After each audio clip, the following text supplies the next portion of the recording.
제가 20대에 처음 신학을 시작했을 때에 그때 저의 어떤 그 질문들은 왜 이렇게 성경이 이야기하는 말들 그리고 교회에서 이야기하는 말들이 나한테 와닿지 않는가였습니다. 그리고 왜 나에게는 적용되지 않는가였습니다. 말씀이 내 삶을 해석해 주지가 않는 거예요. 너무 이상하잖아요. 주의 말씀이 내 삶의 등이요 내 길의 진리니이다 길이니이다 라고 성경은 기록되어 있지만 주의 말씀이 나와 전혀 상관없는 것 같다라는 생각이 들었습니다. 도대체 왜 그럴까? 제가 그때는 깊이 있게 말씀을 잘 몰랐던 것이기도 했지만 동시에 어떤 것을 발견했냐면 우리가 일반적으로 사회에서 쓰는 용어들을 우리가 쓰지만 성경에서 쓰는 그 용어들은 정의가 다르다는 것을 발견했습니다. 예를 들어서 죄, 은혜, 믿음 이 모든 것들이 성경에서 쓸 때는 우리가 일반적으로 사용하는 단어의 정의와는 다르다는 거예요. 그러면 우리가 해야 될 것이 무엇입니까? 이곳에서 정의를 다시 해야죠. 믿음은 무엇인가? 은혜는 무엇인가? 죄란 무엇인가? 복음이란 무엇인가? 정의를 다시 해볼 필요성이 있습니다. 이거를 정의를 다시 하고 나서 성경을 보기 시작하니까 성경은 아주 구체적으로 실제적이고 그렇지만 단순하게 우리의 삶의 영역에 대해서 이야기하고 있습니다. 영적 형성에 대해서 이야기하고 있습니다. 그리고 성경은 세상과 삶을 해석해 주고 있다는 것을 저는 발견하게 됐습니다. 그중 가장 핵심이 되는 것이 우리가 소위 얘기하는 복음이라는 것입니다. 그러면 복음이라는 단어, 그리스어로는 유앙겔리온이라는 단어인데 이 단어는 보상 또는 좋은 소식, 그래서 복음 그러면 굿뉴스 이렇게 얘기를 하잖아요. 사전적인 뜻은 그렇습니다. 그런데 여러분 그 1세기 그리스 로마 사회에서 이 유앙겔리온이라는 단어는 우리의 사전적 정의와는 다르게 쓰였습니다. 사실 잘 쓰는 단어가 아니었어요. 예를 들어 보죠. 여러분 우리 조선 시대에 임금님이 세워졌어요. 새롭게 즉위했어요. 이 말에만 쓰는 용어가 있을 거 아닙니까? 그 말을 자주 씁니까? 몇십 년에 한 번 쓸 거 아니에요. 그렇죠? 복음이 그런 단어입니다. 여러분 자주 쓸 리가 없잖아요. 그래서 복음이라는 단어, 유앙겔리온이라는 단어는 원래 이 복음이라는 단어는 두 가지 용례로 쓰였습니다. 첫 번째는 전쟁에서 승리했을 때 승리의 소식을 전할 때 쓰였어요. 그래서 로마 제국이 타 민족과 타 국가와의 전쟁에서 승리했을 때 유앙겔리온을 외쳤어요. 승리했습니다. 그럼 사람들 호기심을 가질 거 아니에요. 우리가 이겼어? 안타까운 사실은 이 1세기 로마 제국은 전 세계에서 가장 강력한 패권 국가였다는 거예요. 이미 그 지역을 제패했습니다. 전쟁할 일이 그렇게 생각보다 많지 않았어요. 당연히 유앙겔리온이라는 단어를 잘 쓰지 않았겠죠. 또 한 가지는 두 번째 언제 쓰였냐면 황제가 새롭게 탄생했을 때 쓰였습니다. 황제가 자주 바뀝니까? 자주 바뀔 리가 없죠. 그러면 생각해 보세요. 사람들에게 유앙겔리온 이렇게 외치면 황제가 바뀌었나 보구나 아니면 전쟁에서 이겼나 보구나 이렇게 생각하지 않겠어요? 근데 이상하게 교회에서 유앙겔리온이라는 단어를 썼다는 거예요. 제가 오늘 본문 말씀 제목이 뭡니까? 어그로인가 진짜인가? 바울은 이 복음이라는 단어를 통해서 어그로를 끌었습니다. 이게 표준어가 아니어서 죄송해요. 이거를 어떻게 표현해야 될지 모르겠어요. 이거를 모두가 다 알만한 용어로 표현하고 싶은데 없어요. 그렇죠? 없어요. 네, 없습니다. 혹시 이 용어를 이해하지 못하신 분들 죄송합니다. 문맥으로 이해해 주십시오. 네, 못 찾겠더라고요. 어그로를 끌었어요. 그런데 여러분 이 단어는 그렇기 때문에 유대인들은 전혀 사용하지 않았습니다. 유대인들은 복음이라는 단어를 절대 사용하지 않았습니다. 1세기 역사가였던 그 1세기 당시 예수님 시대와 바울 시대를 함께 공존했던 역사가, 유대인 역사가 요세푸스는 이 유앙겔리온이라는 단어를 황제를 숭배할 때 단 한 번 사용했습니다. 그리고 당시 동시대를 살았던 알렉산드리아의 필론이라는 굉장히 유명한 철학자는 유대인이었습니다. 근데 복음이라는 단어를 단 한 번도 사용하지 않았습니다. 유대인들이 복음이라는 단어를 한 번도 사용하지 않은 이유가 뭐냐면 황제를 신으로 숭배하기를 거절했기 때문에 그렇습니다. 당연히 여러분 당연한 얘기예요. 예수님은 그렇다면 복음이라는 단어를 쓰셨을까요? 안 쓰셨을까요? 안 쓰셨어요. 안 쓰셨을 겁니다. 그랬을 확률이 매우 높습니다. 그래서 여러분 마태, 마가, 누가, 요한복음을 읽으면 예수께서 복음을 전했다라는 표현이 등장하지만 예수님의 실제 언어에서 복음이라는 단어가 사용되지 않습니다. 이유가 뭐죠? 예수님은 누구에게 말씀을 전했습니까? 유대인들에게 말씀을 전했어요. 그러니까 복음이라는 단어를 잘 사용하지 않았습니다. 그렇다라는 것은 이 복음이라는 단어가 가지고 있는 어떤 특정한 색깔 때문에 그렇습니다. 실제로 구약 성경에는 복음이라는 단어가 딱 한 번 사용됐습니다. 물론 여러분 제가 얘기하는 거는 구약 성경이 원래 히브리어지만 그리스어로 번역되었어요. 그리고 그때 구약 성경을 공용 성경으로 사용했는데 그 그리스어로 번역된 구약 성경에서 복음이라는 단어는 딱 한 번 사용됐습니다. 언제 쓰였냐면 사무엘상 31장 9절에서 그 블레셋 민족이 사울의 죽음을 보고 우리가 이겼구나라고 했을 때 승리의 소식을 전할 때 딱 한 번 사용됐습니다. 그런 의미로 살펴봤을 때 복음이라는 단어는 사실은 갑자기 사도들에 의해서 사용되기 시작한 용어예요. 두 가지 용도가 있는데 첫 번째는 아까도 제가 말씀드렸듯이 일단 어그로를 끄는 용도가 있었습니다. 사람들의 주의를 환기시키는 용도가 있었습니다. 그 두 번째는 그 복음이라는 단어가 승리의 소식, 기쁜 소식이잖아요. 그리고 또 아까 말씀드렸듯이 황제가 태어났을 때 제가 얘기한 거 아시죠? 황제가 응애 태어난 거 아니고 황제가 즉위했을 때 사용되는 단어라는 거. 너무 놀랍게도 이 단어가 이 복음의 내용을 전달하기에 가장 좋은 단어였다라는 거예요. 왜 좋은 단어였는지는 오늘 내용을 한번 살펴보면서 얘기 나눌 겁니다. 여러분, 복음의 내용이 무엇입니까? 성경에 쓰여져 있죠. 너무 분량이 많아서 제가 복음의 내용을 잘 얘기하지 못할 것 같습니다. 이거 모른다는 얘기예요. 여러분, 복음의 내용은 분명하고 명확합니다. 바울이 얘기했던 복음의 내용이 있고 예수께서 말씀하셨던 복음의 내용이 있습니다. 근데 오늘은 저희가 시간이 많지 않잖아요. 전 개인적으로 오늘 준비를 하면서 시리즈로 준비를 해보고 싶다라는 마음이 들었었어요. 복음에 대해서 한 5주 정도 하면은 적절히 전할 수 있겠다라는 생각을 했는데 한 주 전하잖아요. 그래서 바울이 전한 복음을 제가 가져왔습니다. 여러분, 로마서의 핵심이 복음이라고 얘기하는데 복음이 생각보다 많이 들어가지 않습니다. 딱 4구절 들어갔습니다. 로마서의 핵심은 복음의 적용입니다. 그러니까 구원을 말한다, 이건 맞아요. 로마서는 총체적인 구원에 대해서 이야기하고 있다, 맞습니다. 그런데 복음이 로마서 중심 내용이다라는 말은 아니에요. 복음의 적용적 측면에서 이야기했습니다. 여러분, 오늘 본문에서 바울은 복음의 내용을 이야기합니다. 2절에 이렇게 얘기하죠. 좀 같이 읽어볼까요? 이 복음은 하나님께서 예언자들을 통하여 성경에 미리 약속하신 것입니다.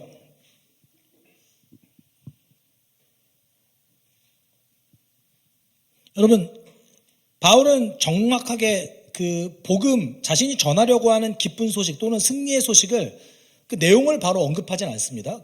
그러면서 처음에 뭘 언급해요? 복음은 뭐래요?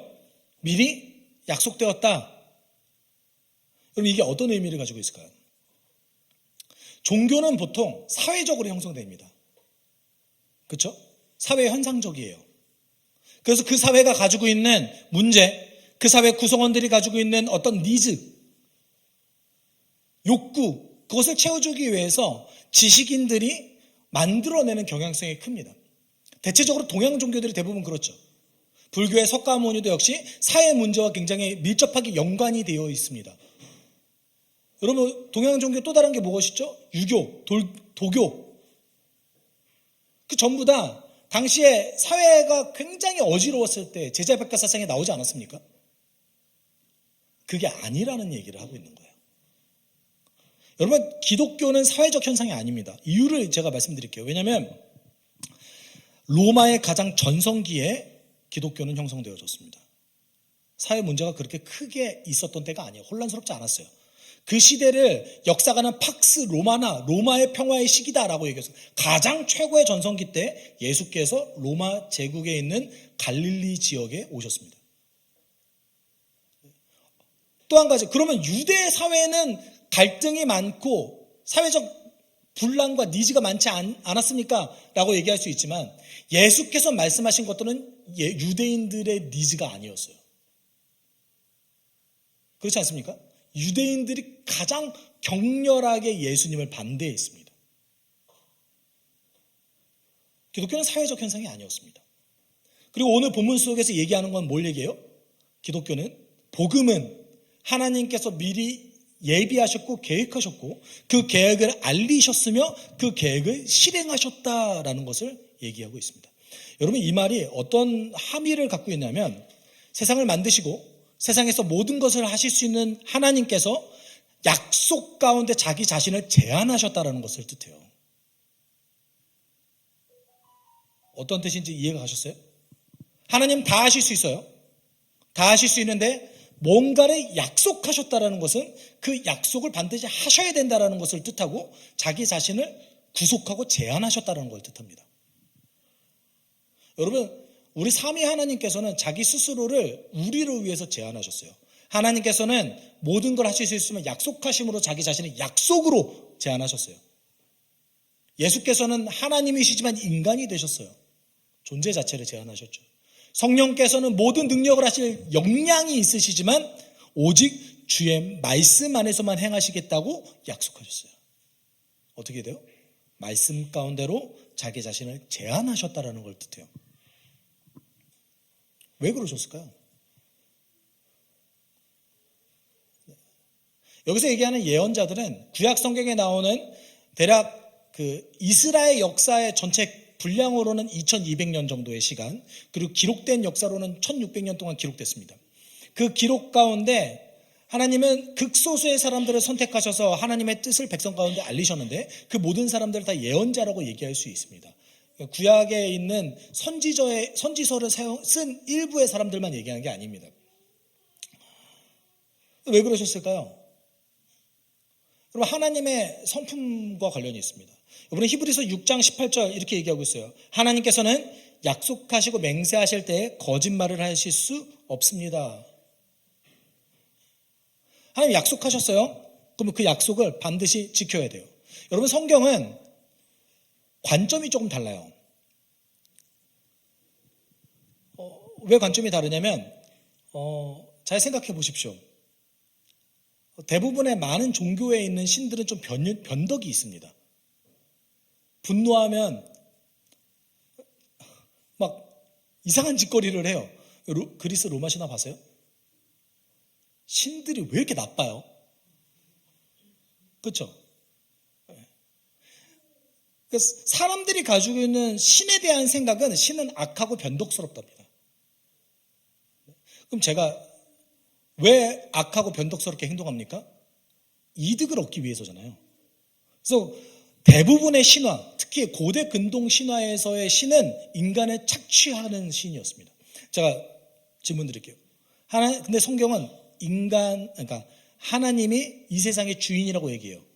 이 세상을 다 소유하신 하나님께서 인간을 착취하실 이유가 뭐가 있죠? 그거 해서 어떤 이득을 얻으시려고요? 하나님 입장에서 인간은 착취해봤자 얻을 게 없어요.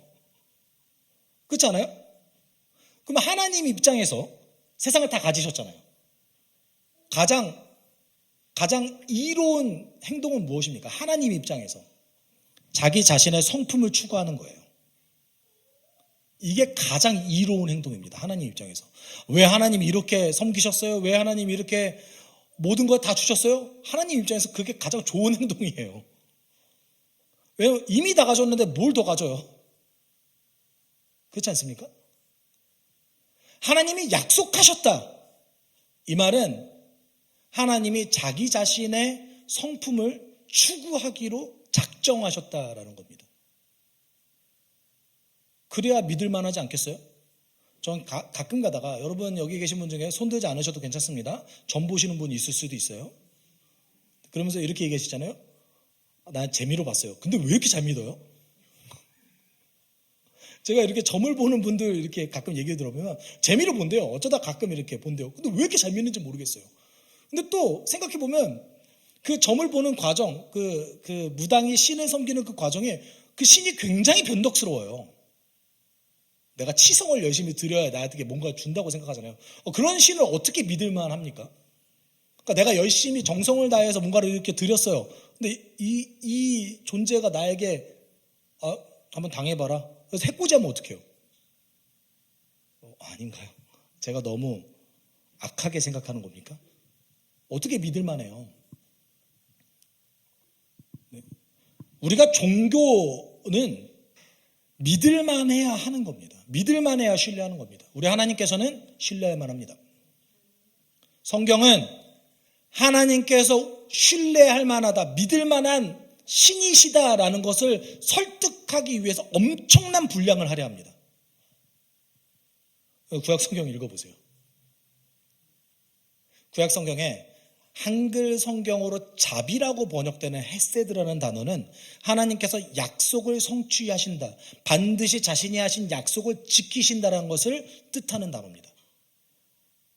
그래서 사실 번역이 저는 물론 이렇게 번역하는 게 성서학적으로 잘못된 거긴 한데 적어도 제가 만약에 성도님들을 위해서 번역을 한다면 구약 성경에 쓰여졌던 이 자비라는 단어를 약속을 지키시는 하나님의 사랑으로 번역하고 싶어요.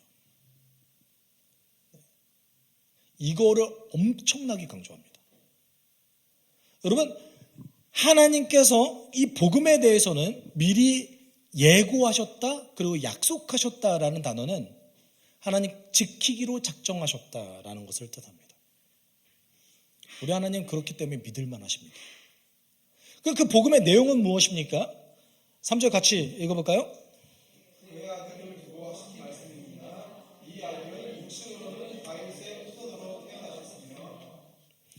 여러분, 하나님께서 인간과 도대체 무슨 약속을 하셨을까요? 간단합니다.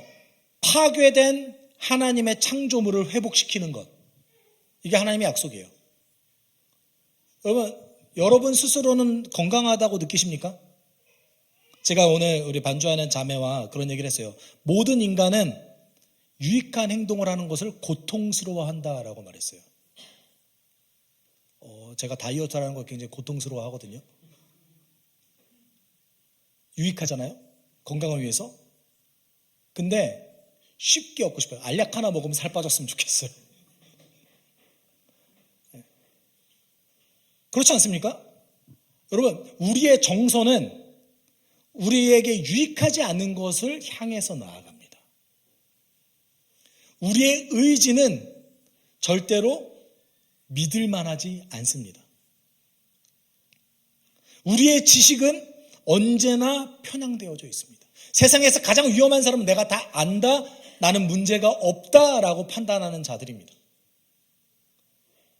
가끔 가다가 교회에서 성장하지 못하는 그리스도인들을 우리가 살펴볼 때 어떤 종류의 사람들이 성장하지 못하냐면 자기 자신에 대해서 모를 때 성장하지 못해요.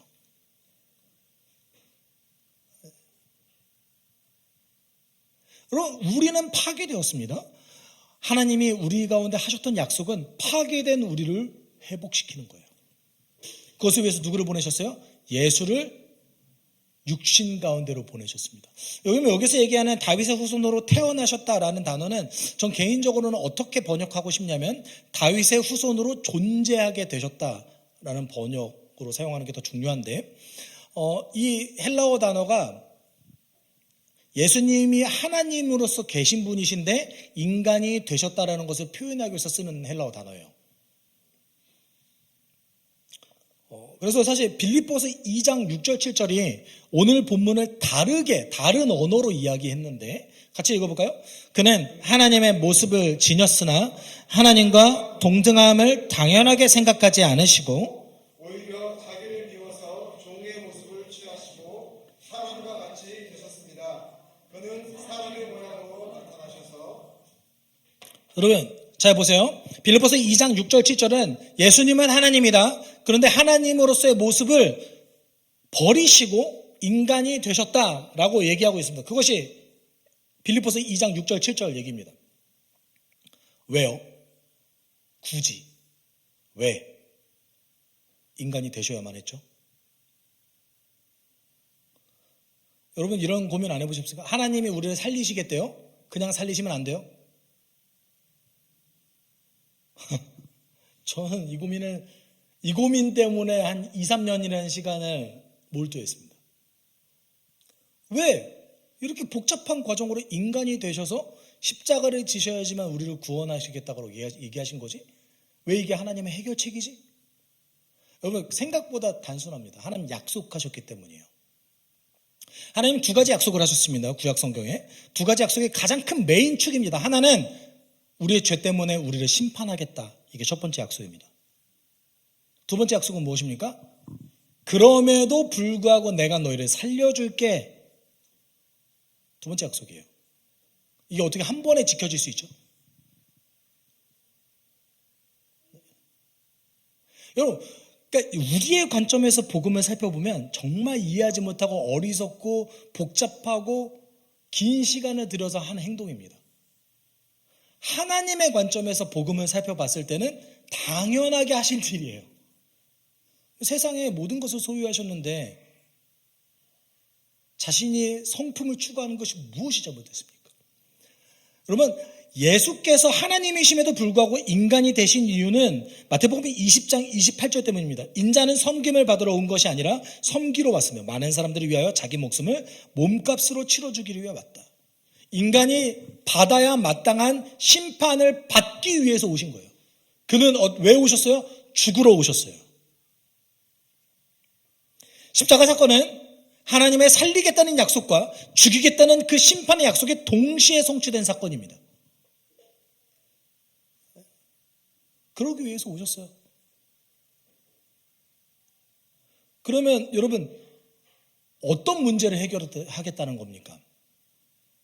제가 서두에 이런 말씀을 드렸죠. 그 말씀을 읽을 때 우리가 사용하는 성경에서 사용하는 단어와 세상에서 사용하는 단어가 동일한 단어지만 정의와 뜻이 다르다고 제가 말씀드렸어요.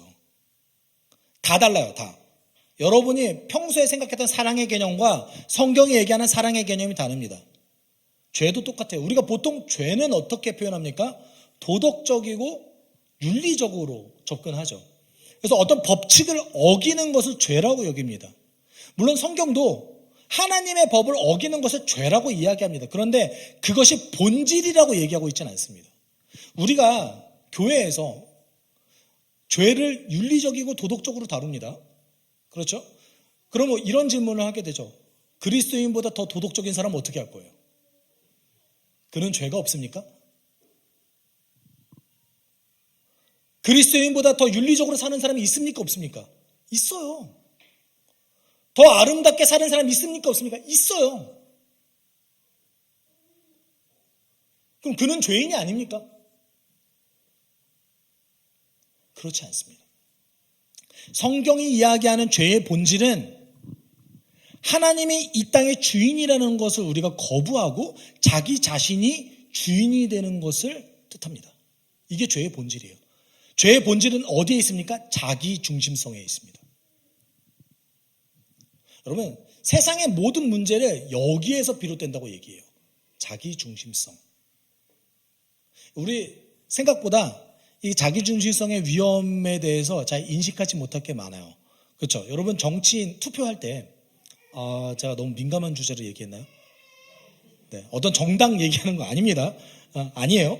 근데 여러분의 사고방식을 한번 살펴보기 위해서 얘기하는 거예요. 투표할 때 후보들이 모두가 다 그렇게 얘기해요. 나는 국익을 위해서 외교하겠다. 당연하죠. 당연하잖아요. 국익을 위해서만 외교하면 전쟁 터집니다. 안 그래요? 그렇잖아요. 여러분, 세계 질서 국제 정치만큼 힘의 논리가 펼쳐지는 게 어디서? 약소국이 어떻게 국익을 위해서 정치해요? 어떻게 약소국이 국익만을 놓고 할 수 있겠어요? 때로는 어쩔 수 없이 양보하는 게 있잖아요. 그리고 강대국이 자신의 것을 때로는 포기해야 세계의 평화가 이루어지거든요. 그렇죠? 근데 우리가 무조건 뭔가를 더 많이 얻어야겠어. 이렇게 하면 어떤 일이 벌어집니까? 지금처럼 이런 상황이 벌어집니다. 근데 우리는 국익만을 위해서 외교하는 걸 너무나 당연하게 생각해요.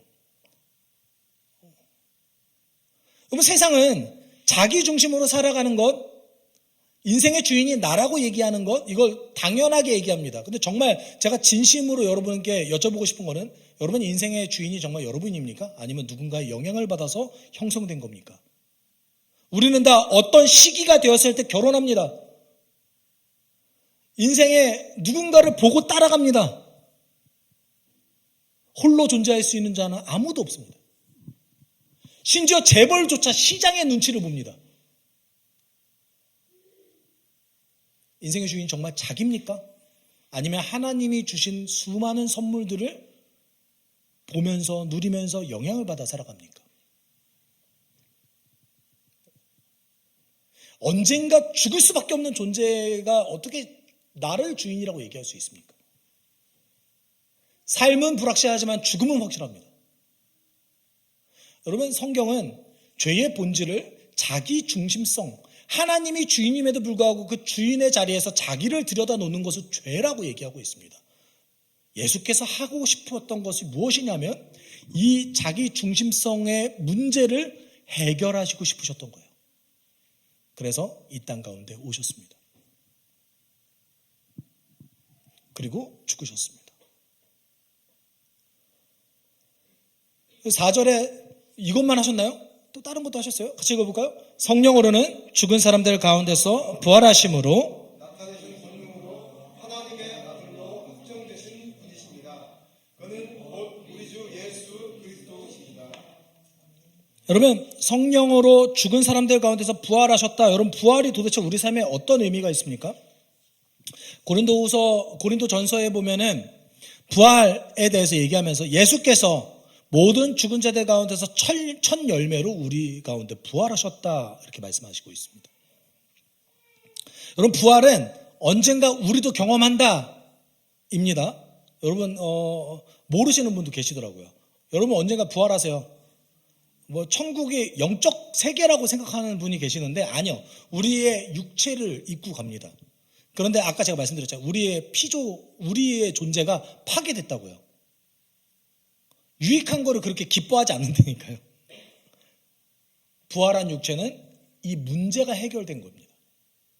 저는 완성된 하나님 나라에 대해서 굉장히 기대합니다. 너무 재미있을 것 같아요. 제가 청소년기 때 천국 생각하면 너무 지겨운 곳이었거든요. 어떻게 24시간 예배 드려? 안 갈래. 거기 가서 뭐해? 이것보다 더 끔찍한 고문이 없는 거예요. 이게 엄청난 오해라는 사실을 성경을 읽으면서 알게 됐습니다. 하나님을 알아갈수록 완성될 하나님 나라를 꿈꾸게 됩니다. 여러분 가만히 고민해 보시면 이 땅 가운데 자기 중심성이 사라진 그 세계를 살아본다고 생각하십시오. 내가 유익한 일을 하는 것을 너무나 기뻐해요. 저는 그런 세계라면 영원히 살고 싶을 것 같아요.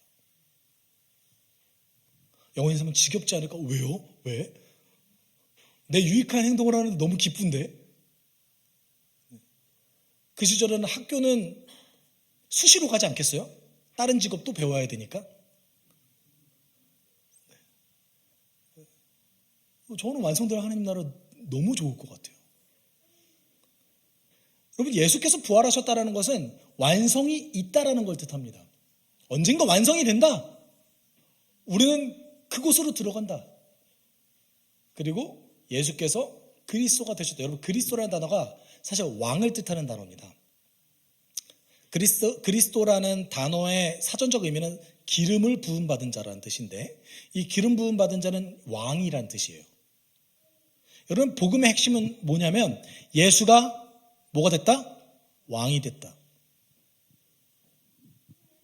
뜻합니다. 복음의 내용은 이거예요. 하나님 세상의 주인이다. 그 주인으로서 스스로를 제한시켜서 약속하셨다.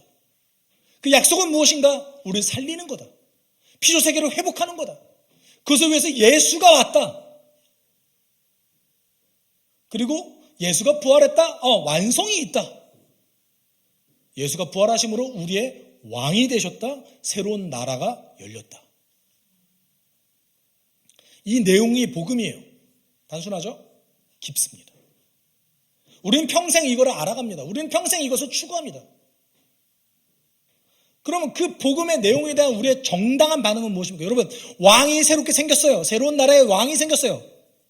그럼 뭐 해야 돼요? 충성해야죠. 여러분, 성경에 나오는 믿음이라는 단어는 충성이라는 개념과 아주 깊게 연관된 단어입니다. 언어적으로도 그렇고 상황적으로도 그렇고 문맥적으로도 그렇습니다. 복음의 핵심은 곧 우리 주 예수 그리스도. 그가 우리의 왕이다. 이게 복음의 핵심입니다. 그에 대한 우리의 정당한 반응을 여러분 로마서 1장 16절 17절에서 얘기하고 있습니다. 나는 복음을 부끄러워하지 않습니다. 이 복음은 유대 사람을 비롯해서 그리스 사람에게 이르기까지 모든 믿는 사람을 구원하는 하나님의 능력입니다. 하나님의 의가 복음 속에 나타납니다. 이 일은 오로지 믿음의 근거에서 일어납니다. 이것은 성경에 기록한 바 의인은 믿음으로 살 것이다 한 것과 같습니다. 여러분, 바울이 어그로를 끌었어요. 근데 그 어그로가 진짜였죠. 진짜 왕이 생긴 거잖아요. 그렇죠? 이 복음의 내용을 들었을 때 사람들은, 대다수의 사람들은 이걸 거절했습니다. 그리고 바울을 조롱했습니다. 어떻게 조롱했을까요? 야, 생각해봐. 반역수로 십자가에 처형당한 저 사람이 우리의 왕이라고? 너라면 믿겠니? 지금 무슨 소리를 하고 있는 거야? 실제로 그 기록들이 남아있습니다. 기독교인은 부도덕하다. 사회에 적응하지 못하는 자들이다. 어떻게 정부가 공식적으로 처형한 자를 왕으로 섬길 수 있는가? 바울이 내가 복음을 부끄러워하지 않습니다 라고 얘기하는 것은, 내가 섬기는 그 왕은 기꺼이 자신의 백성을 위해서 자기가 죽는 왕입니다. 나는 그 왕을 부끄러워하지 않습니다. 수많은 종교가 있습니다. 수많은 왕들에 대한 이야기가 있습니다. 그런데 백성을 위해서 죽는 왕이 어디 있습니까? 백성을 위해서 죽는 신이 어디 있습니까? 나는 그 복음을 부끄러워하지 않는다. 내가 이 복음을 충성되게 받아들였을 때, 수용했을 때 하나님의 능력이 나에게 나타난다. 내가 구원에 이르게 된다.